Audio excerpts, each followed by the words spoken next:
5 अगस्त है। कल भारत की जानिब से मकबूजा कश्मीर की खुसूसी हैसियत खत्म होने को 1 साल मुकम्मल हो जाएगा और इस सिलसिले में आज एक अहम पेशरफ्त पाकिस्तान ने यह की कि पाकिस्तान का नया सरकारी नक्शा जारी कर दिया गया।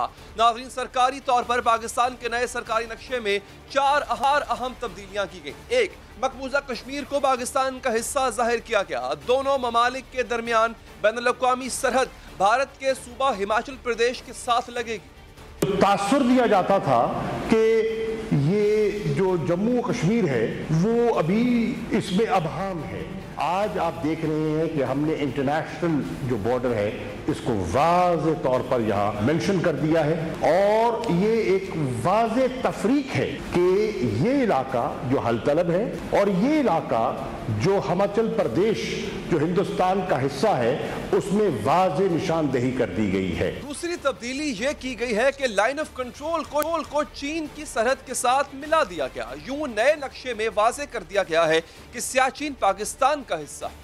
आपके सामने रेड डॉटेड लाइन जो दिखाई दे रही है, माजी के नक्शों में ये यहाँ खत्म हो जाया करती थी। NJ 9842 जिसको कहती है यहाँ खत्म हो जाती थी।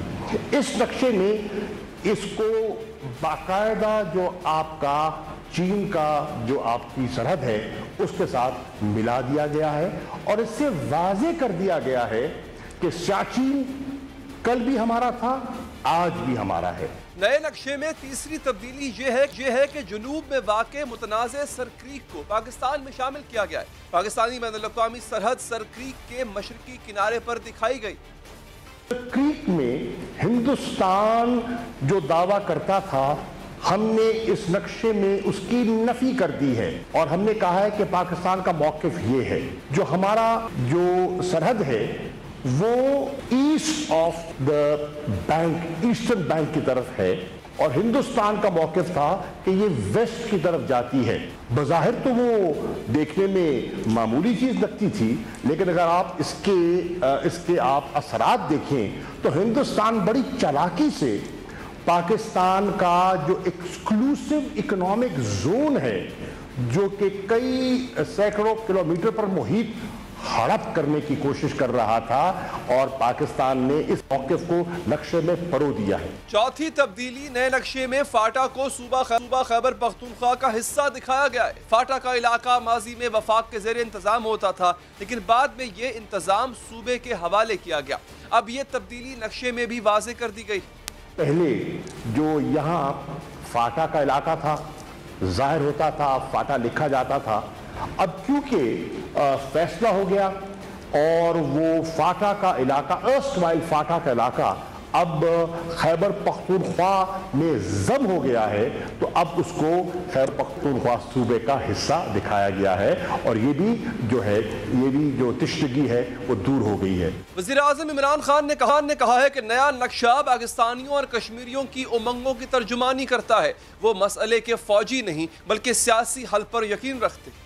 जो हिंदुस्तान ने 5 अगस्त पिछले साल गासिबाना और गैर कानूनी कदम उठाया था कश्मीर में, ये उसकी नफी करता है और आज से सारे पाकिस्तान में जो हमारा ऑफिशियल नक्शा होगा पाकिस्तान का, वो ये जो आज पाकिस्तान की कैबिनेट ने पास किया है। इसके साथ साथ पाकिस्तान ने मकबूजा कश्मीर की खुसूसी हैसियत खत्म किए जाने का 1 साल मुकम्मल होने पर अहम इकदाम किए हैं। 5 अगस्त को यौम इस्तेहसाल करार दिया गया। अब से कश्मीर जाने वाली शाहराह का नाम भी कश्मीर हाईवे से बदलकर श्रीनगर हाईवे रख दिया गया। इस हवाले से वजीर मवासलात मुराद सईद ने तख्ती की नकाब कुशाई भी की। कश्मीर हाईवे के साइन बोर्ड्स पर भी श्रीनगर हाईवे लिख दिया गया। हमने जो इस्लामाबाद में कश्मीर हाईवे, फिर मरी एक्सप्रेसवे मुजफ्फराबाद तक, हमने पूरे इस हाईवे का नाम श्रीनगर हाईवे होगा और इसको आप कह सकते हैं रोड टू श्रीनगर। वज़ीर ख़ारजा शाह महमूद कुरैशी ने कहा है कि पाकिस्तानी कौम कश्मीरियों के साथ खड़ी है। कश्मीरियों के हक़ खुद इरादियत के लिए जद्दोजहद जारी रखी जाएगी। ये पूरी कौम यकजा है, हमारी नज़र अब वहाँ है जहाँ होनी चाहिए। हम श्रीनगर की तरफ, हमारी आंख है, हमारी नज़र है, हमारी मंजिल है। 5 अगस्त की मुनासिबत से ISPR ने एक गीत भी जारी किया। इसमें कश्मीरियों को दरपेश भारत की रियासती दहशतगर्दी और लॉकडाउन का जिक्र किया गया। गीत के बोल हैं, जा छोड़ मेरी वादी। के साथ साथ कल कश्मीरियों से यकजहती के लिए वॉक भी की जाएगी। 1 मिनट की खामोशी भी इख्तियार की जाएगी, जबकि भारतीय मजालिम के खिलाफ एक डाक टिकट भी जारी किया गया। लेकिन ये इकदाम कितने मौसर है नाज़रीन, इस सवाल का जवाब लेंगे वज़ीर-ए-आज़म के मामले खुसूसी कौमी सलामती मोहित यूसुफ साहब से। मोहित साहब, सबसे पहले एक इस्तेलाह बहुत ज़्यादा इस्तेमाल की गई, वो थी कि ये पॉलिटिकल मैप है, ये सियासी नक्शा है। ज़रा इसकी वजाहत कीजिएगा, इसका मतलब क्या है? जी मैं आपको बताता हूँ। देखिए, एक होता है इंतज़ामी मैप, एडमिनिस्ट्रेटिव मैप। उसमें एडमिनिस्ट्रेटिव बाउंड्रीज होती हैं, एक्सप्लेनेशंस होती हैं, प्रोविंस की कहाँ बाउंड्री है, रोड नेटवर्क कहाँ है वगैरह। जो हमारे पुराने मैप्स हैं वो अगर आप देखें तो आपको नज़र आ जाएगा। It's a very busy map, उसमें बहुत सी और डिटेल्स होती हैं, रिवर का। ये जो सियासी मैप है, जो पॉलिटिकल मैप है, इसका मकसद ये होता है कि आप अपने मुल्क की, अपने अवाम की पॉलिटिकल पोजीशन और एस्पिरेशंस को बिल्कुल क्लियरली लेआउट कर दें। हमारी क्या एस्पिरेशन है? उस एस्पिरेशन में ये वाजे है कि इंडिया का क्लेम कश्मीर पे बोगस है, गैर कानूनी है, मजाक का खेज है। दूसरा कि हम अक़वाम मुत्तहिदा की रेजोल्यूशंस के मुताबिक इसके फैसले पे लगे हुए हैं और वही सिर्फ एक तरीका है। अच्छा। तीसरा, सर क्रीक पे हमारी वाजे पोजीशन है 1914 के मैप के मुताबिक कि ईस्टर्न क्रीक जो है उसकी वो इंटरनेशनल बॉर्डर है। फाटा का जाहिर बात है फैसला हो गया, लॉ बन गया, वो हमने खैबर पख्तूनख्वा पूरा दिखाना था, वो ओवरड्यू था। और इंटरनेशनल बॉर्डर पहले जो सियालकोट पे जाके रुकता था वो आगे पूरा मकबूजा कश्मीर के नीचे तक अब गया है ईस्टर्न फ्रंट पे, ताकि ये वाजे हो जाए कि हिंदुस्तान की टेरिटरी हिमाचल प्रदेश में ख़त्म हो जाती है और उससे ऊपर जम्मू एंड कश्मीर है जिसका हमारा क्लेम है और UN रेजोल्यूशंस के मुताबिक सॉल्व होगा। तो ये एक दुनिया को हमने दो चीज़ें की हैं। एक वाजे कर दिया है कि हमारा प्रिंसिपल स्टांस है, सच्चा स्टांस है और वो ये स्टांस है। और दूसरा कि जो हिंदुस्तान ने एक अजीब, इट वॉज चाइल्डिश, कि एक मैप ले आए और उसमें कहा जी कि हम तो अफगानिस्तान के नेबर बन गए, GB भी हमारा, AJK भी हमारा, वो सारे हंसे उस पर, लेकिन बहरहाल उसकी मुकम्मल तौर पर मनफी करके उसको रद्द करता है। अच्छा मोहित साहब, ये दूसरा हम सवाल ये है कि हमने अक़वाम मुत्तहिदा में ये स्टांस अपनाया कि कश्मीरियों को उनका हक खुद इरादियत मिलना चाहिए, द राइट टू प्लेबिसाइट। अच्छा, अब हमने कश्मीर को अपना हिस्सा नक्शे में बना लिया। अब जब हम UN जाएंगे तो सर फिर वहां पर हमसे क्या सवाल नहीं किया जाएगा कि जनाब कश्मीरियों को हक खुद इरादियत का आप चाहते हैं और आप कश्मीर को अपने साथ मिला लें, ये राइट कश्मीरी के पास होना चाहिए कि वो पाकिस्तान के साथ मिलना चाहेगा, भारत के साथ, या आज़ाद रहना चाहेगा? नहीं, ऐसा नहीं है। वो नक्शा जो है, आज आपने शायद प्रेस कॉन्फ्रेंस देखी होगी जो हमने वज़ीर-ए-आज़म साहब ने की और हम वहाँ थे, उसमें वाज़े तौर पे पूरा ये नक्शे में गिलगित बल्तिस्तान, आज़ाद कश्मीर और इलीगली ऑक्यूपाइड कश्मीर, और मेरी आपसे गुजारिश होगी कि आज के बाद प्लीज़ इसको illegally occupied, Indian illegally occupied Kashmir का लफ्ज़ इस्तेमाल करें। लेकिन ये तमाम एक ही रंग में इसलिए दिखाया गया, तमाम मुतनाज़ा जब फैसला होगा रेजोल्यूशंस के मुताबिक, और पूरी एनोटेशन की गई है उस पर बड़े लाल हरूफ में, Indian illegally occupied Jammu and Kashmir, और नीचे अब मुझे पूरा याद नहीं लेकिन उसका बेसिक मंतक या उसका जो खुलासा है वो ये है कि ये डिस्प्यूटेड टेरिटरी है to be resolved in line with relevant UN security council resolutions. नहीं सर, ये आपकी बात ठीक है, हमारी तरफ से जो किया गया वो तो मुझे समझ में आ गया है, लेकिन मेरा सवाल ये है कि जब यूनाइटेड नेशंस हमसे पूछेगा, मतलब ये नक्शा जब उनके पास हम लेकर जाएंगे तो हमसे पूछेगा तो सही ना कि आप ये चाहते हैं कि कश्मीरियों को हक खुद इरादियत मिले, यानी वो फैसला करें कि वो क्या चाहते हैं। लेकिन यहाँ पर आपने नक्शे में कश्मीर को शामिल कर लिया अपने मुल्क के साथ, तो क्या जब ये हमसे सवाल पूछा जाएगा तो इसका जवाब क्या हमारे पास है? हाँ, मैं आपको एक कंफ्यूजन ज़रा दूर कर दूं। ये पाकिस्तान का स्टेटेड पॉलिटिकल मैप है जो हमारे टेक्स्ट बुक्स में आएगा, यूज़ होगा, it will be the only map. UN का इससे ताल्लुक नहीं है। UN में तो 12 मैप्स जमा होते हैं, उनका एक पूरा सेक्शन है, फिर वो उसका एक पॉलिटिकल एंगल भी है। अक़वाम मुत्तहिदा का क्योंकि एक न्यूट्रल बॉडी के तौर पे जो उनका मैप है वो तो पहले ही हमारी हिमायत करता है। सो ये मैप ये नहीं है कि अब अक़वाम मुत्तहिदा जो है वो एक नया प्रोसेस शुरू कर देगी और वहाँ पे लड़ाई झगड़ा, इसका बिल्कुल ये मकसद नहीं है।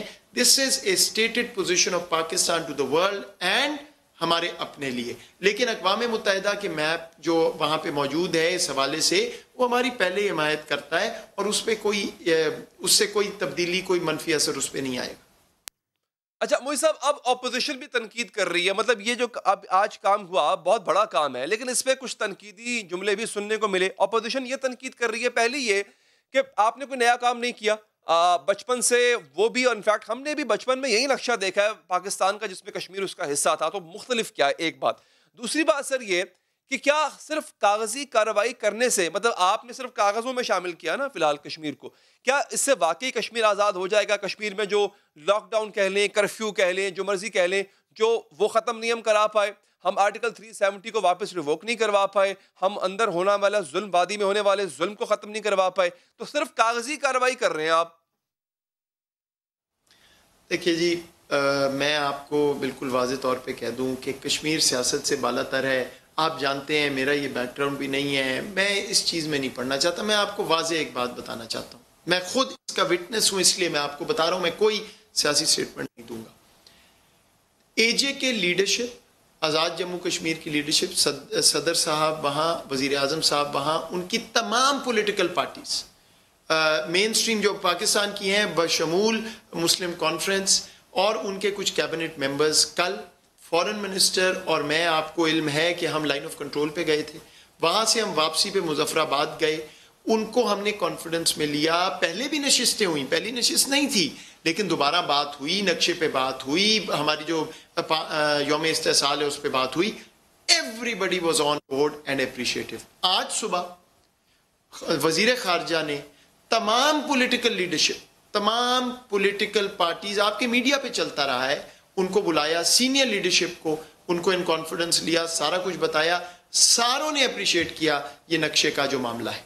तो इसमें कोई दो राय नहीं, ये कश्मीर को हम सियासत से बालातर प्लीज रखें, तभी ये मामला आगे चलेगा। अच्छा, जहां तक ये बात है कागज, देखिए 5 अगस्त पे तो हमने एक कम्युनिकेशन स्ट्रैटेजी को ब्रीफ किया है ना, तो ये नहीं है कि और बहुत सी चीजें नहीं हो रही, लेकिन जो आज का मकसद था एक मैप का, नक्शे का बताना था, एक ये कि हम क्या इकदाम उठा रहे हैं कम्युनिकेशन साइड पे, या कौन सी स्टैंप ला रहे हैं और चीजें जो कर रहे हैं वो बताना था। तो उसमें तो जाहिर बात है कम्युनिकेशन की चीजें होंगी, इसका ही मतलब तो नहीं और चीजें नहीं हो रही।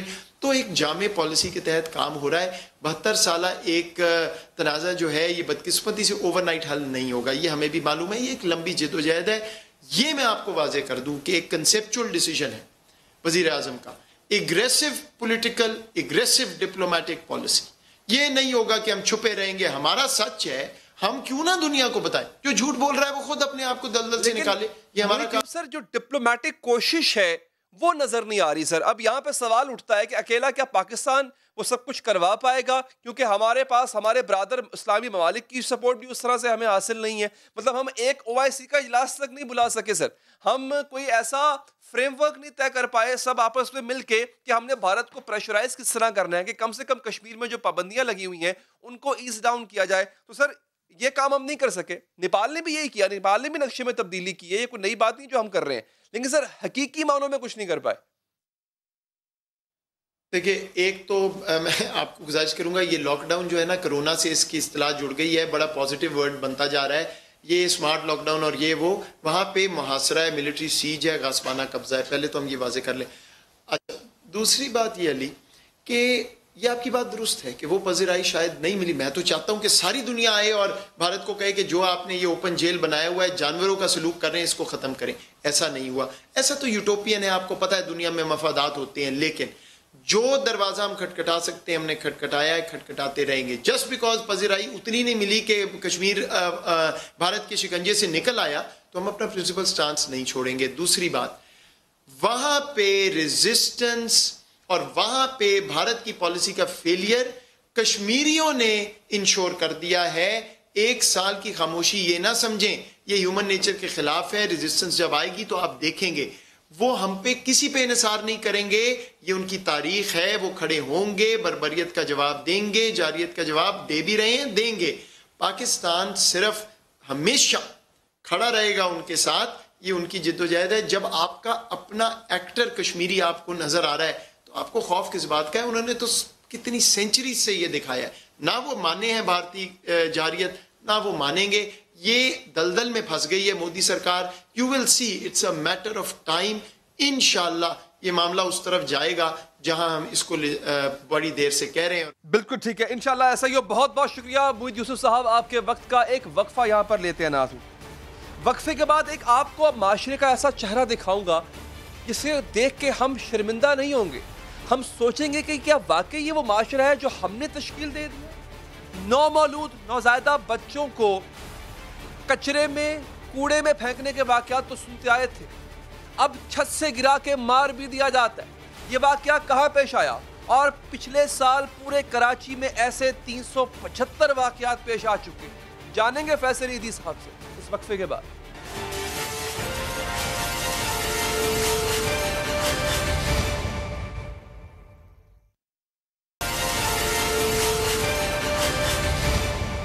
इंसानियत ने दरिंदगी को भी मात दे दी है। कराची में बेहिस्सी और संगदिली की एक दिलखराश दास्तान नाज़रीन, इस पर इंसानियत मातम कर रही है, तड़प रही है, दुहाई दे रही है। आज कराची की बलोच कॉलोनी के इलाके में एक दरिंदा सिफ्त शख्स ने नौज़ायदा बच्ची को पैदा किया और पैदा करने के बाद कुछ देर बाद ही इमारत की दूसरी मंजिल से नीचे फेंक दिया। भाई नहीं रखना था बच्ची को तो किसी कूड़ेदान में फेंक देते, और बच्ची को मौत देने का भी इतना सफाक तरीका। कोई जल्लाद भी किसी को इस तरह से नहीं मांगता।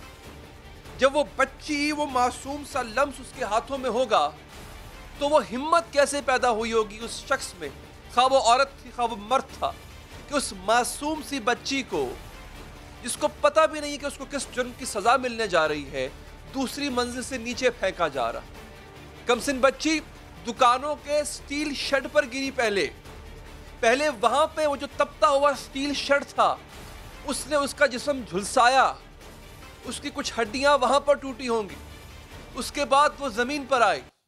नाज़रीन, यहां से समाजी इदारे छिपा के कारकुनों की नजर पड़ी, इस बच्ची को तड़पते देखा, इस बच्ची को चीखते देखा, उनको तरस आ गया। उस दूसरी मंजिल से फेंकने वाले को रहम ना आया, तरस ना आया।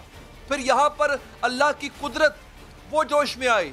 अल्लाह कहता है कि जिसको वो मारना चाहे उसको कोई बचा नहीं सकता, जिसको वो बचाना चाहे उसको कोई मार नहीं सकता। अल्लाह ताला ने इस बच्ची की उम्र को दराज करना ज़रूरी समझा, इस बच्ची को बचाया। रेस्क्यू वाले वहाँ पर बर वक्त पहुँचे। छिपा के सरबराह रमज़ान छिपा ने मीडिया को बताया कि नौज़ादा बच्ची खैरियत से है, इसे छिपा चाइल्ड होम में रखा गया। बच्ची की नासाज हालत के बावजूद बच्ची की जिंदगी बच जाना एक मोजज़ा है, एक ऐसा मोजज़ा है जो कि आप और मेरे लिए पैगाम है कि ये जान, ये जो मासूम रूहें होती है, ये आपकी मेरी मोहताज नहीं है। अल्लाह ताला इनको आपके और हमारे बगैर पाल सकता है, मगर माँ बाप किस लिए होते हैं नाज़रीन? क्या ये दिन देखने के लिए कि एक बच्चा, अब कंडीशन नहीं पता कि उस बच्चे को अनवांटेड क्यों करार दिया गया, उस बच्चे को क्यों फेंका गया? क्या ये बच्चा चाहिए नहीं था? क्या ये बच्चा किसी की गलती है? क्या है नहीं मालूम। क्या कहा नाज़रीन रमज़ान छिपा साहब ने, सुनिए ज़रा। ये बच्ची जो है, जो कि मौजज़ाना तौर पर बच गई, इसको बिल्डिंग की इमारत से फेंका गया था, और ये बिल्डिंग की इमारत से नीचे जहाँ ये दुकानें बनी हुई थी, तो दुकानों का जो छपड़ा होता है, शेड होता है, तो उस छपड़े के ऊपर, उस शेड के ऊपर ये बच्ची आके गिरी। और उस वक्त ये बच्ची जो है बिल्कुल खून में लथपथ थी। छिपा के जो मददगार हैं उन्होंने उसको फौरी तौर पर जो है उठाया। इंतहाई तशवीशनाक हालत इसकी थी, इसको फौरी तौर पर जो है वो अस्पताल ले जाया गया। रमज़ान छिपा ने बताया कि बच्ची की आंख पर जख्म आया है जिसका इलाज जारी है। दूसरी जानिब पुलिस ने बच्ची की वालिदा, वालिद और नाना को गिरफ्तार किया। SSP ईस्ट ने एक बड़ी अजीब बात की। उन्होंने कहा बच्ची को जन्म देने वाली खातून और उसका वालिद गैर शादीशुदा हैं। इसका मतलब क्या है नाजरीन? इसका मतलब यह है कि इन दोनों से जो गलती हुई, जो गुनाह हुआ, उसकी सजा उस बच्ची को मिलने जा रही थी। ये गलती आपने की है, और ऐसी गलतियां, ऐसे गुनाह न जाने और कितने लोग रोजाना करते होंगे यार। मगर इसका मतलब क्या है कि वो गुनाह जो आपने किया उसका खुमियाजा वो नन्ही जान भुगते? क्या उन हाथों में लर्जा तारी नहीं हुआ जिन्होंने बजाय इसके कि अपने गुनाह, अपनी गलती पर पशेमान होते, उस बच्ची को मार देना मुनासिब समझा, किसी के हवाले कर देते, किसी यतीम खाने में छोड़ आते, ईदी साहब के झूले में फेंक आते। कम से कम जान से नहीं मारना चाहिए। एक छोटे से बच्चे की बॉडी पड़ी हुई थी जो किसी ने ऊपर से फेंकी थी, वो जिंदा थी उस टाइम पे, उसका थोड़ा सा ब्लड निकल रहा था। तो मैंने एदी वालों को फ़ोन करा, फिर एदी वाले आए, फिर यहाँ पे 15 भी मैंने कर दी थी, रिपोर्ट करवा दी थी।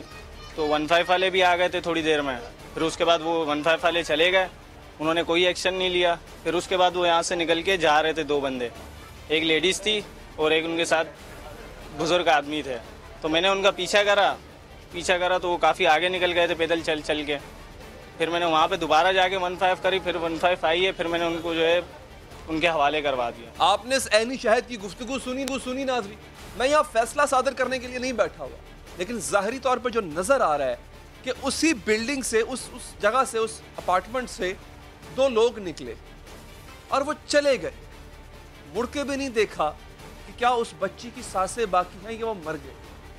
मतलब आप अपने गुनाह की वजह से या अपनी गलती या जो भी मसला है, समाजी प्रेशर की वजह से आप एक छोटी सी बच्ची को इतनी बड़ी सजा देना चाह रहे थे।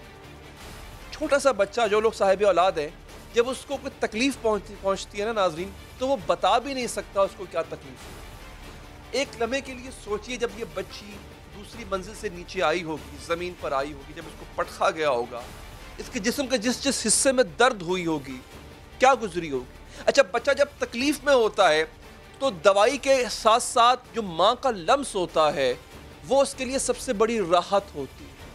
लेकिन ऐसा नहीं हो सका उस बच्ची के साथ नाज़रीन, क्योंकि शायद उस बच्ची के मारने वालों में उसका कोई अपना ही शामिल था। वो ये बच्ची शायद ज़िंदगी भर ये मोहब्बत, ये लम्स महसूस ना कर सके नाज़रीन। ये एक ऐसा वाक़या है जिस पर हर कोई दुखी, हर कोई दर्दमंद इंसान पशेमान भी है और परेशान भी। लेकिन अफसोस की बात यह है कि नाजायज़ बच्चों की पैदाइश और उनके खिलाफ सफाकियत के ऐसे वाक़यात बढ़ते जा रहे हैं। सिर्फ ये जुल्म ही नहीं ना हो रहा नाज़रीन, बल्कि नौमौलूद बच्चियों को भी इंतहाई सफाकी से कत्ल किया जा रहा है। लर्जा खेज अदाद शुमार रिकॉर्ड पर है। गुज़िश्ता बरस कराची में 375 नौमौलूद बच्चों की लाशें मिली थी। ईदी हुक्काम का कहना है कि मिलने वाली नौमौलूद लाशों में ज़्यादातर बच्चियों की लाशें थीं, जबकि जनवरी 2017 से लेकर अप्रैल 2018 तक सिर्फ 16 माह के अरसे में ईदी फाउंडेशन और छिपा वेलफेयर ऑर्गेनाइजेशन ने सिर्फ कराची में नौमौलूद बच्चियों के 345 लाशें वसूल की थीं। इनमें भी 99% लाशें छोटी बच्चियों की थीं। इसके अलावा ईदी फाउंडेशन ने 2017 में मुल्क भर में कूड़े के ढेरों से मासूम बच्चों की 355 लाशें उठाई थी। इन नौमौलूद लाशों में भी 99% लाशें बच्चियों की थी। यह दादो शुमार सिर्फ बड़े शहरों के पूरे मुल्क की सूरत हाल यानी इससे भी ज्यादा है, भयानक हो गई है नाज़रीन सूरत। ये हकायक सिर्फ दिल खराश ही नहीं है, बल्कि इंतहाई तवज्जो तलब है कि आखिर क्यों दुनिया में आने के बाद इन सैकड़ों बच्चों की सांसें छीन ली जाती। वो क्या वजह थी कि इनको पैदा करने वालों ने ही इन मासूमों का गला घूंट दिया। कराची में आज होने वाले वाक़े और फिर मुल्क भर में मौत के घाट उतारे जाने वाले नौमौलूदों के कत्ल की क्या मुहर्रिकात है, इस हवाले से हमारे साथ बात करने के लिए मौजूद हैं तरमा आलिया सारिम साहिबा, समाजी कारकुन हैं, और जनाब फैसल ईदी साहब, आपका भी बहुत बहुत शुक्रिया। फैसल भाई, क्यों कर दिया जाता है ऐसा? आपके पास तो बहुत से केसेस ऐसे आते होंगे। क्या गलती इन्होंने की, गुनाह आपने जो भी किया, आपको कबूल नहीं था, बच्चा किसी के हवाले कर देते, आपके पास छोड़ आते, मारना ही क्यों बेहतर जानते हैं ऐसे लोग? देखें, ये जो है कि ये समाजी मसला है, और आज का जो मसला है वो इसकी नोयत थोड़ी सी मुख्तलिफ है, और इसकी जो है मैं ये बात करूँगा कि इसकी मुकम्मल तौर पे तहकीकात होनी चाहिए। और एक फ़ैसला आज से 10 साल पहले शरई अदालत में आया था, जिसमें बाहमी रज़ामंदी को जो है वो निकाह करार दिया गया था। तो इसको नाजायज़ कहना कबल अज़ वक्त होगा। इसकी प्रॉपर तरीके से इन्वेस्टिगेशन होनी चाहिए और शरई तरीके से इसको देख लेना चाहिए। मुमकिन है कि चूँकि इसका बाप मौजूद है, जो है वो बच्चा, और जिस तरीके से मुख्तलिफ़ किस्म के इल्ज़ामात लगाए जा रहे हैं उसकी वालदा के ऊपर, इस तरह नहीं होना चाहिए। ये मर्दाना समाज की अक्कासी है, और इसको जो है वो बिल्कुल न्यूट्रल बन के इस मसले को जो है वो शरई तरीके से जो है वो देखना बहुत ज़रूरी है। और जो है इस तरीके से माँ को ना किया जाए। चले रिश्ते पे हम बात नहीं करते फैसल भाई, इनके रिश्ते पे बात नहीं करते हम, लेकिन ये तो बात अब तक साबित हुई है कि बच्चे को ऊपर से नीचे फेंका गया, वो बच्चा नहीं चाहिए था किसी को। देखें जो है ये माँ कभी भी इस तरह नहीं कर सकती, लेकिन इस तरह के ताने और जो समाजी पाबंदियाँ होती हैं और जो दिए जाते हैं उसमें वो बेबस हो जाती है और वो बहुत ही ख़तरनाक नफसियाती जो है वो कैफियत से गुज़र रही होती है, जिसको वो ख़ुद ही समझ पाती है। तो बेहतर है कि जो है वो इस मसले को अच्छे अंदाज में और संजीदा लोगों के हवाले किया जाए और अच्छे तरीके से इसकी इन्वेस्टिगेशन की जाए, और जो मर्द इससे जो है वो मुंसलिक है उसको जो है वो ज़िम्मेदार ठहराया जाए और उसकी बच्चे की कफ़ालत का भी जो है उसकी ज़िम्मेदारी होनी चाहिए। अच्छा, बिल्कुल ठीक है। आलिया साहिबा, हम सिर्फ एक केस की बात नहीं कर रहे, ऐसे हज़ारों केसेस आते हैं। आपके पास क्या अदाद शुमार है, कितने केसेस आपके सामने आए, उनके पीछे वजूहात क्या थी, क्या उनमें भी इस तरह से बच्चियां शामिल थी, कोई एक ख़ास इम्तियाजी सलूक जब बच्ची पैदा होती है तब रखा जाता है? देखिए, रखा तो जाता है बिल्कुल एक औरत के हवाले से, बच्ची के हवाले से, लेकिन सिर्फ एक बच्ची ही नहीं, यहाँ पे सीपी चाइल्ड भी मेरे पास पिछले 1 महीने के अंदर सिर्फ बच्चियाँ ही नहीं आई, ये लड़के नहीं आए, हमारे पास सीपी चाइल्ड भी आया है, हमारे पास ट्रांसजेंडर का बच्चा भी आया है। हाँ, जो केस मेरे पास ट्रांसजेंडर का आया था उसके लिए मैं कह सकती हूँ कि उसकी माँ ने उसको 3 महीने अपने पास रखा और वो मदर फीड पे वो बच्चा था, और उसकी माँ कराची की नहीं थी, कहीं और से थी, और वो बहुत रोती, परेशान होती, बिलकती। उसने उस बच्चे को हमारे इदारे, हमारे हाथ में हैंड ओवर उसने किया, उसने कहा, और वो जायज़ बच्चा था, मतलब मैं जायज़ और जब मैं बच्चे की बात करती हूँ तो जायज़ और नाजायज़ में भी नहीं पड़ती, लेकिन जब वो माँ उस बच्चे को दे के जा रही थी तो पूरे ख़ानदान ने उस पर प्रेशर डाला था कि ये तुमने क्या पैदा किया है। अरे उस बेचारी ने क्या पैदा किया है, जो अल्लाह के हाथ में चीज़ है, जो रब ने मुनासिब समझा, जो रब ने किया, और खाली उस औरत ने तो पैदा नहीं किया ना, क्या उसके बाप को उसके साथ शामिल नहीं किया जाएगा? क्या वो उन दोनों की औलाद नहीं है? तो एक बात, अगर औरत किसी औलाद को पैदा करती है तो सारे इल्ज़ामात उस पर लगा देना। सिर्फ बेटी और बेटे की बात तो अपनी जगह रही, ट्रांसजेंडर में भी इल्ज़ाम यही लगा लेना कि इस औरत में कोई मसला था, इसके जिस्म में या इसके जहन में या इसके नसीब में। ये बहुत ज्यादती की बात है। माँ होती है, और वो जिस वक्त अपने उस बच्चे को हमारे हवाले कर रही थी, उसके आंसू और उसके सिसकियां ऐसी थी कि कोई भी दिल रखने वाला, सिर्फ औरत नहीं, कोई मर्द भी जो था जिसके पास दिल था वो तड़प गया। और उस बच्चे को जब हमने अपने पास सारिम बनी शेल्टर होम में रखा, और वो बच्चा क्योंकि मदर फीड का था, उसको संभालना, उसको माँ से अलग करके माँ का जो लम्स वो ले रहा था, वो तो एक बच्चा तो बच्चा ही था, उसको संभालना एक इंतहाई मुश्किल काम था। उसके ऑर्गन ज़ाहिर नहीं बने थे, तो जो भी मेडिकल की पेचीदगियाँ थी, इमोशनल पेचीदगियाँ थी, वो हमने देखी। तो हमारा माशरा एक, मैं कहना नहीं चाह रही, लेकिन कुछ ऐसा ही है कि सफाकी की तरफ जा रहा है। ये मुश्किल लफ्ज़ है लेकिन जा रहा है। माँ और औलाद के रिश्ते को ख़राब कर रहा है, मर्द और औरत के रिश्ते को ख़राब कर रहा है। मुझे ना औरत कार्ड खेलना समझ में आता है, ना मुझे ज़ाती तौर पे पसंद है कि औरत कार्ड खेला जाए, ना मुझे मर्द की जो डोमिनेटिंग एक पर्सनालिटी होती है, या मर्द जिस तरह से माशरे को डोमिनेट करके और औरत को ये उस हैसियत में लाना चाहता है जैसे औरत की कोई हैसियत नहीं, ये भी इंतहाई गलत है। मर्द औरत दोनों इंसान है, दोनों की अपनी हैसियत है, और दोनों, ना तो मर्द अपने आप को सुपीरियर बना के किसी औरत को एहसास कमतरी में मुब्तला करे, और ना कोई औरत अपने आप का कोई औरत कार्ड या अपनी मजलूमियत की। देखिए, औरत मजलूम तो है हमारे माशरे में क्योंकि उसको तनहा छोड़ दिया जाता है, लेकिन अगर मैं यही रोना रोती रहूं कि औरत मजलूम है तो बेहतरी कैसे आएगी? औरत को अल्लाह ने एक मुकम्मल इंसान बनाकर पैदा किया है, इतना मुकम्मल इंसान कि वो दूसरे इंसान को जन्म देता है। ऐसी हस्ती को हम कैसे डिग्रेड कर सकते हैं? हम ये समझते हैं कि उसके बगैर दुनिया चल सकती है, लेकिन रिश्ते पे बात मैं करना चाहूंगी। मैं उस पे बात करना चाहेंगी। मैं एक फैसल साहब से मैं एक लम्हा दीजिएगा। जी बिल्कुल मैं चाह रहा हूँ कि फैसल साहब से इस पर थोड़ा सा और कमेंट ले लें, ताकि चूंकि वो बड़ी बात वाज़ेह हो जाए। अदाद शुमार मेरे सामने कुछ मौजूद है, फिर मैं रिश्ते पे ज़रूर आऊँगा। फैसल साहब, खाली कराची में 375 केसेस ऐसे आए जो नौमौलूद बच्चों को लोग फेंक कर चले गए थे। अब्दुल सत्तार ईदी साहब के झूले ने ऐसे कई बच्चों को पाला है। फैसल साहब, आपके पास इस वक्त कितनी तादाद है, कुछ बताना पसंद करेंगे ऐसे लोगों की, ऐसे बच्चों की जिनको इस तरह से फेंक दिया गया? क्या कभी उनके माँ बाप पलट कर वापस आए अपने बच्चे को देखने के लिए? नहीं, ज़्यादातर बच्चे जो झूले में रख के चले जाते हैं, जो पैदाइशी होते हैं, हम उनको एडॉप्शन के लिए दे देते हैं, हम अपने पास नहीं रखते। लेकिन हमने पिछले जो है वो जब से हमने काम शुरू किया 15,000 से ज़ायद बच्चे हमने जो है वो एडॉप्शन के लिए दिए हैं, जो कि अपनी एक नॉर्मल ज़िंदगी गुजार रहे हैं और समाज का हिस्सा हैं। और इनमें मेजॉरिटी ये बता दूं कि वो मेजॉरिटी जो है वो लड़कियां ही होती हैं, क्योंकि लड़की को यहाँ पे जो है वो बोझ तस्वुर किया जाता है। हमारे सोसाइटी, हमारी समाज के अंदर लड़की जब पैदा होती है तो मुंह चढ़ाए जाते हैं, माँ को कहा जाता है कि तूने फिर क्यों लड़की पैदा की है, हमें लड़का चाहिए।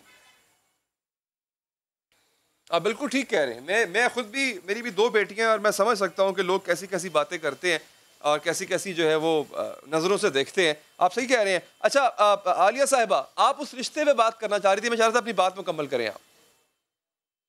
मैं एक तो फैसल भाई की बात को थोड़ा सा आगे बढ़ाऊं कि हाँ, औरत के साथ ये चीज़ की जाती है, लेकिन फिर मैं कह दूं कि सिर्फ ट्रांसजेंडर नहीं, सीपी चाइल्ड भी जो आया था, वो बंदा या वो इंसान जो लोगों को, माँ बाप को, माशरे को ये लगता है कि ये नकारा हो गया, वो बोझ बन जाता है। क्योंकि औरत के हवाले से, बच्ची के हवाले से सोचा जाता है जवान होगी, जहेज जमा करना पड़ेगा, शादी करनी पड़ेगी, एक जिम्मेदारी आएगी। तो ये एक सूरत हाल है। जहाँ तक बात रिश्ते की है, मैं इस पे इसलिए बात करना बहुत ज़रूरी समझती हूँ कि मैं अपनी बच्चियों को ये बात बारहा समझाना चाहती हूँ और फिर समझा रही हूँ कि देखो, मैं इस खास केस के हवाले से अपनी एक जनरल बात करना चाह रही हूँ कि देखो, जब कभी कोई गुनाह होता है या जब कभी कोई गलती होती है, जब कभी कोई मसला होता है, कहने को मैं अल्लाह ताला से तो बहुत मुतमईन हूँ कि उसने दोनों को बिल्कुल एक हवाले से, इंसान के हवाले से देखता है। लेकिन ये माशरा जब गुनाह में, गलती में या किसी भी चीज में मर्द और औरत दोनों सजावार होने चाहिए। जब माशरा खड़ा होता है, औरत को तो सजा देता है, औरत पर तो उंगली उठाता है, मर्द को वो आजाद छोड़ दे, और अगर आजाद नहीं भी छोड़ता तो कम से कम उसके लिए वापसी का रास्ता जरूर खोलता है। तो मेरी बहनें इस वक्त इस बात को समझ लें कि अपनी माशरती और जो हमारी मजहबी इक़दार है उन पर पलट आए, जो हमारी सोशल वैल्यूज हैं पलट आए। किसी दूसरे के साथ अगर जब जुल्म ज्यादती हो रही हो तो समझ जाइएगा माशरा किस तरफ जा रहा है। पहले औरत अपने आप को मजबूत तो कर ले।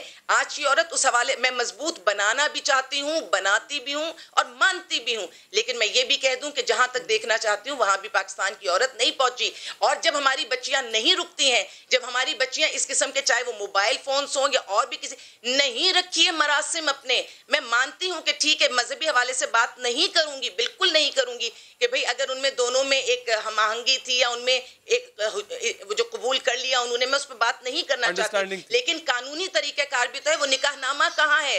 वो निकाहनामा कहाँ है जिससे वो औरत साबित करे कि ये मेरा एक जायज बच्चा और ये इसका बाप है? अगर उस औरत के पास निकाहनामा है तो उसकी बहुत बड़ी मजबूती है। मजहबी बात अपनी जगह, कानूनी बात अपनी जगह। ये बच्चियां जो मर्दों के कहने पे, इनके बहकावे में, या इस किस्म के लड़कों के जो सही तरह के नहीं होते, जो सही ताल्लुकात नहीं रखते, इनके बहकावे में कहीं भी चली जाती हैं और वो सिर्फ मुंह ज़बानी उनको कह देते हैं कि मैंने तुम्हें कबूल कर लिया, तुमने मुझे कबूल कर लिया। और उसके बाद अगर उनके पास कानूनी दस्तावेज नहीं होते और जिंदगी में कोई मसला पैदा होता है, वो माँ जिसने 9 महीने इस बच्चे को अपनी कोख में रखकर जन्म दिया है, वो सिर्फ माँ है। माँ जायज और नाजायज नहीं है, लेकिन वो कौन सा प्रेशर था जिसके बाद जब इसने बच्चे को जन्म दिया तो वो एक ऐसा, अगर मैं ये समझती हूँ कि उस वक्त उसका बाप खड़ा हो जाता, उस बच्चे का बाप खड़ा हो जाता, तो माँ कभी उससे ऊपर से नीचे नहीं फेंकती। उसको जब तहकीक होगी तो चीजें सामने आएंगी। लेकिन मैं एक आम, जो मेरी एक परसेप्शन है, जो मैं देखती हूँ, जब औरत को तनहा छोड़ा जाता है, इवन उसको माँ बनाकर भी तनहा छोड़ा जाता है, उस पर इल्जामात की बारिश की जाती है, ना उसका जहन काम करता है, ना उसे माशरा कबूल करता है, तो ऐसे नतीजे देखने को मिलते हैं। और वो बच्चियां जिन्हें वक्त से पहले हम समझाते हैं, हम इदारे वाले, मैं एक इदारे को चला रही हूँ, एक सारिमबनी ट्रस्ट को चला रही हूँ, बच्चियों को लेकर बैठी हूँ, जब मैं इनको समझाती हूँ, जब चैनल पर समझाती हूँ, यूनिवर्सिटीज में लेक्चर्स में समझाती हूँ, तो बहुत सारी बातें सामने आती हैं कि हमारी आज़ादी को रोका जा रहा है, हमारी तालीम को रोका जा रहा है, हमारी मर्जी है, हम दिन बाहर निकले, रात बाहर निकले, हम किसी से भी दोस्ती कर सकते हैं, हम किसी से भी ताल्लुक रख सकते हैं। तो देखिए, माशरा अभी औरत को वो आज़ादी या वो मजबूती नहीं दे रहा, सारे इल्जामात औरत की झोली में आ जाते हैं। तो प्लीज समझ के काम करें। और कानूनी, मैं फिर जो बच्चियां मुझे सब देख रही हैं, बच्चियों को खासतौर पर इसलिए कह रही हूँ कि औरत को टारगेट किया जाता है, प्लीज कानूनी कार्रवाइयां पूरी किया करें, दस्तावेज अपने पास रखा करें। चले, मैं उम्मीद करता हूं कि वाकई हमारा माशरा इस मामले में कम से कम सुधार की तरफ जाएगा। आप दोनों का बहुत बहुत शुक्रिया। नाज़रीन, एक और तूफान की आमद है, एक और सैलाब का खतरा है, और ये खतरा पहले से कहीं बड़ा है, लेकिन इस बार फर्क ये है कि सारे इदारे मिलकर कराची को बचाने के लिए भरपूर कोशिश कर रहे हैं। महकमा मौसमियात ने खबरदार किया है कि सिर्फ 2 दिन बाद शहर कायद में मानसून का एक ताकतवर सिस्टम दाखिल हो रहा है, जो अगले 4 दिन तक यानी 7, 8, 9 और 10 अगस्त तक शहर में शदीद बारिशें बरसाएगा। और बारिशों के ये स्पेल पिछले चंद हफ्तों में होने वाली तमाम बारिशों का रिकॉर्ड तोड़ देंगे। महकमा मौसमियात के मुताबिक इस स्पेल के दौरान शहर में 130 मिलीमीटर तक बारिश का इम्कान है। अगर नालों की बर वक्त सफाई मुकम्मल ना हुई तो अर्बन फ्लडिंग और इंतहाई बदतरीन सूरत हाल का सामना हो सकता है। नाज़रीन, महकमा मौसमियात की पेशगोई का अगर गुज़िश्ता सूरत हाल से मवाजना किया जाए तो सूरत हाल तशवीशनाक है, क्योंकि गुज़िश्ता हफ्ते शहर में 86 मिलीमीटर बारिश हुई थी और 3 दिन तक शहर की सड़कें गलियां पानी में डूबी रही थी और अब 130 मिलीमीटर तक बारिश की पेशगोई है। अगर इतनी बारिश हो गई, जो कि इंतहाई अलार्मिंग सूरत हाल है, और इसी परेशानी से बचने के लिए शहर में पहली बार हंगामी बुनियादों पर काम किया जा रहा है। वज़ीर आला सिंध खुद सफाई के कामों का जायजा ले रहे हैं। नालों की सफाई का काम लेट जरूर हुए ये पेंडेमिक की वजह से, और इंशाल्लाह कोशिश है कि जो अगली स्पेल 6 तारीख के बाद से आनी है उसके लिए अपनी जितनी तैयारी हो सके पूरी करें। लेकिन हम कराची के शहरियों के लिए ख़ास तौर पे प्रॉपर एक इत्तला देंगे कि इस बारिश से कैसे इनको फेस किया जाए। सूबाई हुकूमत, शहरी हुकूमत की इंतजामी मशीनरी के साथ साथ नेशनल डिजास्टर मैनेजमेंट भी पूरी ताकत के साथ कराची के नकासी के निज़ाम की बहाली में लगी हुई है। हंगामी बुनियादों पर शहर के 38 बड़े नालों से कचरा साफ किया जा रहा है।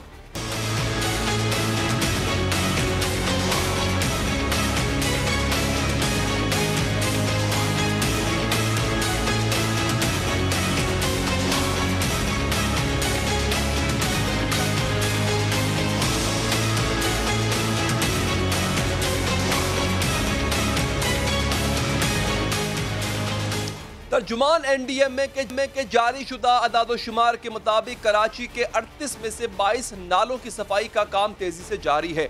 शहर के 3 बड़े नालों गुज्जर नाले, कोरंगी नाले और मवाज कोट के नाले पर FWO काम कर रहा है, जबकि 19 नालों की सफाई की जिम्मेदारी सिंध हुकूमत ने ले रखी। तर्जुमान एनडीएमए के मुताबिक नालों की सफाई के दौरान तकरीबन 4,500 टन कचरा नालों से निकाला जा चुका है।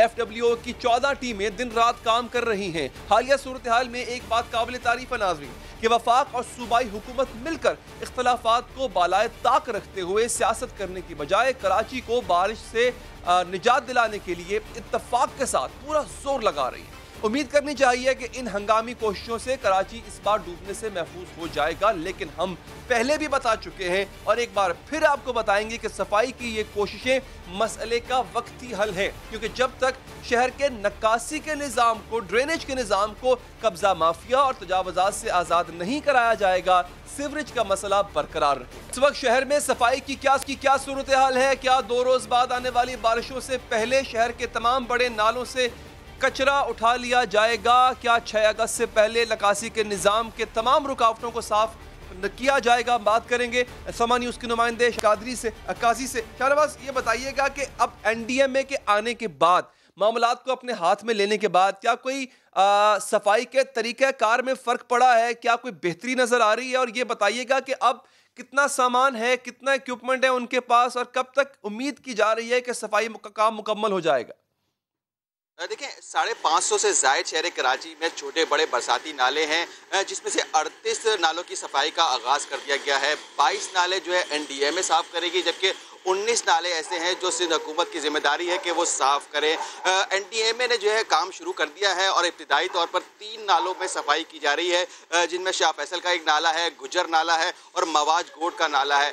सफाई के दौरान जो है हैवी मशीनरी का इस्तेमाल किया जा रहा है। 90 से ज़ायद जो है डंपर सफाई के दौरान जो है इस्तेमाल किए जा रहे हैं। 250 से ज़ायद जो है अफरादी कुव्वत है जो इस काम में हिस्सा ले रही है। जो अब तक जो हमारी इतलात है, 4,500 से ज़ायद टन जो है कचरा है वो निकाला जा चुका है। नालों की जो चोकिंग पॉइंट्स हैं वहाँ से भी कचरा निकाला जा रहा है, और जो कचरा निकाला जा रहा है उसे लैंडफिल साइट पर मुंतकिल किया जा रहा है। और शहर कराची में मुतवक्का तौर पर जो है बारिशें तो इसी वजह से आज जो सीएम कराची है, सीएम सिंध हैं वज़ीर आला सिंध, उनकी जानिब से भी एक अहम इजलास मुनक्किद किया गया था, जिसकी सदारत सीएम सिंध ने खुद की है।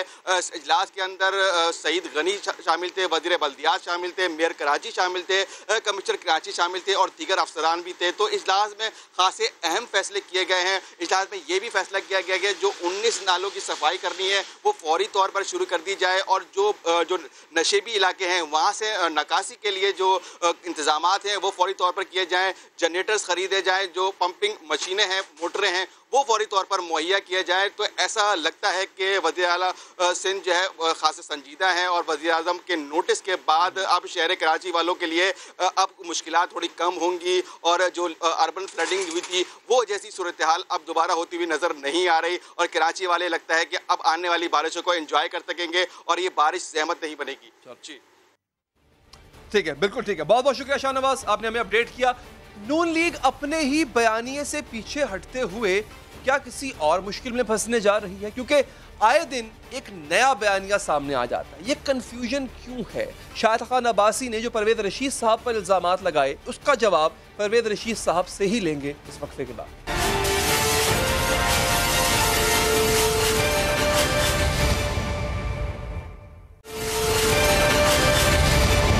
नाज़रीन, हर गुजरते दिन के साथ पाकिस्तानी सियासत की उलझी गुत्थी पाकिस्तानी सियासतदान खुद ही सुलझा रहे हैं। जो चीज़ खुलकर सामने आ रही है वो ये है कि नजरियात, अवामी ख्वाहिशात ये कुछ भी नहीं, वक्ती और सतही नारे हैं जो सियासतदान अपनी सियासत ज़रूरतों के तहत लगाते रहते हैं। यही कुछ दिन नून लीग ने किया। नाज़रीन, जो बातें नून लीग के कायद नवाज शरीफ ने भरे जलसों में की थी वो बातें नून लीग के सीनियर नायब सदर शाहिद खान अब्बासी ने झुटला दी। नवाज शरीफ कहते थे उनका मुकाबला किसी और से नहीं खलाई मखलूक से है, लेकिन आज शाहिद खान अब्बासी कह रहे हैं कि खलाई मखलूक तो उनके बयानिए में शामिल ही नहीं है। आज ये वक्त है कि खलाई मखलूक के बयानिए से ही देश निकाला कर दिया। और एक वो वक्त होता था जब नून लीग के हर लीडर की जुबान पर खलाई मखलूक का नाम होता था। मुस्लिम लीग नून तो अपने खिलाफ होने वाली हर इकदाम का जिम्मेदार इसी खलाई मखलूक को ठहराती थी। कहा जाता था कि नवाज शरीफ को इक्तदार से हटाने वाले भी खलाई मखलूक ही है और सियासी रस्साकशी की दूसरी जानिब भी खलाई मखलूक ही खड़ी है। हालात बदले हैं तो बयानात के साथ साथ बयानिया भी बदल लिया, लेकिन सवाल तो अपनी जगह है कि अब किसकी बात को दुरुस्त समझा जाए और कौन सी बात को दुरुस्त समझा जाए। क्या मुस्लिम लीग नून के नए बयानिए का ताल्लुक नवाज शरीफ की बैरून मुल्क मौजूदगी से है? क्या मुस्लिम लीग नून के नए बयानिए का ताल्लुक किसी डील या ढील से, या इसका ताल्लुक आर्मी चीफ की मुद्दत मुलाजमत में तौसी के वोट से? क्योंकि मुस्लिम लीग के जिस रहनुमा ने इस तौसी के हक में वोट नहीं दिया, शाहिद खान अब्बासी ने उनसे भी मुस्ताफी होने का मुतालबा कर दिया।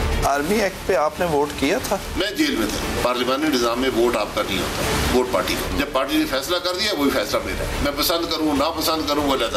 कुछ लोगों ने नहीं, परवेज रशीद साहब ने नहीं भी दिया। मैं मुंह पे कहने को तैयार, उनको इसका हक नहीं है। अगर उन्होंने वोट नहीं देना था तो इस्तीफा दे। परवेज रशीद के इस्तीफे का मुतालबा करने वाले शाहिद खान अब्बासी आखिर किसकी जबान बोल रहे हैं? क्योंकि नवाज शरीफ की जबान पर तो खलाई मखलूक का जिक्र हुआ करता था और एक वक्त में शाहिद खान अब्बासी कहा करते थे कि जो बयानात नून लीग के लीडर्स देते हैं वो नवाज शरीफ का ही बयानिया। तो क्या समझ लिया जाए कि नवाज शरीफ ने भी अपना बयानिया बदल लिया है? अगर बदल लिया है तो इसके एवज क्या फायदे हासिल किए? अपने बयानिए से दस्तबरदार होने की मुस्लिम लीग नून ने क्या कीमत वसूल की है? नून लीग एक तरफ तो हुकूमत के खिलाफ ऑल पार्टीज कॉन्फ्रेंस का हिस्सा बनने जा रही है, दूसरी जानिब शेख रशीद ने तहलका खेज दावा किया कि नवाज शरीफ डील करके बाहर गए हैं और इसके एवज तहरीक इंसाफ को 5 साल तक हुकूमत करने का मौका दिया। सर देखें, ये बगैर मामलात तय किए वो नहीं गए बाहर, मैं नहीं मानता।